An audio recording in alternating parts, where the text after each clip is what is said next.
Okay, welcome back. Today we're going to be talking about Fed funds rates and mortgage rates and what that actually means. The media is guilty of really instilling whatever is going to drive the most emotional reaction out of people. And unfortunately, they do this very often in my industry, in mortgage and real estate. They do this very often. And something that it's not super common when the Fed changes their rates, the Fed funds rates. But in recent past, and as it sits today, it is a very relevant topic.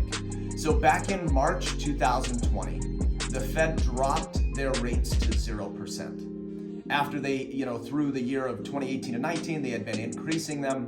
They ended up dropping them March of 2020, right when we saw the pandemic hit. And I got countless calls and messages, hey, mortgage rates are at 0. Should I refinance? And I'm like, man, the Fed funds rate is not the mortgage rate. And we're going into a market where the Fed is now, because of inflation, they are now going to be increasing Fed funds rates. So now today I'm getting the calls, should I be refinancing before we see rates start going up? And, I laugh again. I mean, I'm not being mean. I'm not laughing to be mean, but it's frustrating how the media paints this picture. The Fed raising rates is not going to directly raise mortgage rates. It does have something to do. It is correlated with mortgage rates, but it is not the mortgage rates. It actually is. So the correlation with Fed funds rates and mortgage rates is when the Fed is changing their policies with their Fed funds rates, they're working to move the levers that they have at their disposal to change the behavior of the markets and the markets at large. We're talking institutional traders and people that are dealing in bonds and stocks and anything you can imagine.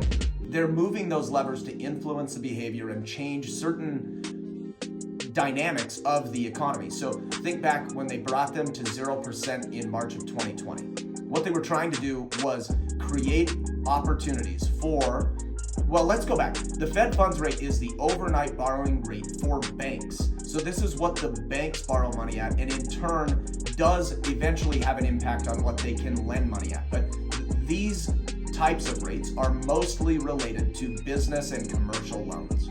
So what they're doing when they're moving this lever, the Fed funds rate, they brought it down to 0%, and that was to encourage more investment and more debt from businesses, because they knew that with this pandemic, it had the real possibility of slowing down the economy, which it did. However, we quickly recovered because companies were, none of this could have been foreseen. It wasn't all the Fed's fault.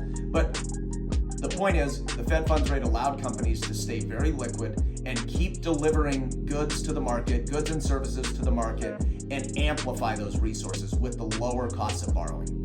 That's the impact. And what that actually would not have normally caused mortgage rates to come down, but what caused mortgage rates to come down was the uncertainty of what COVID was presenting. So it did correlate with the Fed moving Fed funds rates down, but the correlation was more the dynamic of the markets as a whole and the uncertainty, not because the Fed moved the Fed funds rate. Now today, they're moving Fed funds rates up. And again, here's the thing. Mortgage rates have already come up well before the Fed actually increased their rates. It's way too late. Like just in the month of January 2022, we saw mortgage rates increase by about 1.25%. That's well before the Fed has even touched their Fed funds rate. So again, it is correlated because of the behavior of the markets, but it is not actually moving mortgage rates. Moving forward into later 2022, some of the things we can expect, some of this I'm just regurgitating from all the studying I do in my industry. I track the markets like a freak. I watch economists and listen to what they have to say and try to draw these correlations to guide my clients through the home buying and home financing process. But what we can expect is the Fed raising Fed funds rates this go around. We're early 2022. This is actually to curb inflation. this is not to do anything with the mortgage rates themselves. This is to curb inflation. And if they curb inflation, what will happen, so inflation is the enemy of bonds, which bonds are what are actually directly correlated to mortgage rates. So the mortgage-backed securities is a bond in the United States that people can actually invest into, just like you can invest into any stock. And when the Fed is raising Fed funds rates, they're working to fight inflation. And with inflation rising, that's why we are seeing mortgage rates rise, because that's the enemy of bonds.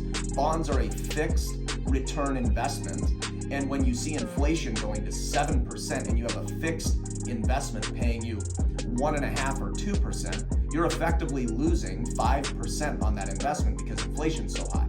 So we're seeing people sell out of these bonds and get into more favorable investments for that reason. But back to the point, the Fed is raising Fed funds rates to stifle or curb inflation. If they are effective in that measure by raising these Fed funds rates, which is going to slow down production and slow down the goods and services that companies can provide. Remember, their borrowing is going to get more expensive. So the cost of companies delivering goods and services to the market and their growth is going to become more expensive because the Fed is raising their borrowing rates. That will slow the economy down, slow down the inflation percentage. And if it slows down inflation percentage, we will likely see more inclination of investors to start investing back into bonds. So if inflation is at 2% or something like that, which is what the Fed's target is, not 7 or 8%, whatever it is today, extremely high. If we get into a more normal environment, we'll see money start pouring back into bonds, because bonds are the safest asset and something that virtually all investors, especially institutional investors, which is the large big players that are investing billions, hundreds of billions of dollars into given markets, but they need that in their portfolio. So they're going to want it back when it's not a guaranteed loss. So if the Fed raises Fed funds rates, we see inflation drop, we actually could see the raise of Fed funds rate have a counteract to mortgage rates, and mortgage rates could start sliding back down later in 2022. It's a complicated thing. I don't even fully understand it, but I'm trying to give you clarity based on what I do know, and help you not make emotional, irrational decisions on when you should get into the market, when you should use mortgage financing, when you should buy a house. Don't be irrational about it. Don't spend your time worrying about what the media is saying and the headlines of, oh my gosh, Fed funds are raising and it's time to panic. Get with a mortgage professional who understands this stuff, who can guide you through the process, help you understand this in more depth and how it relates to your specific circumstance. In other episodes, we've talked about timing the market, we've talked about mortgage rates and all these different things.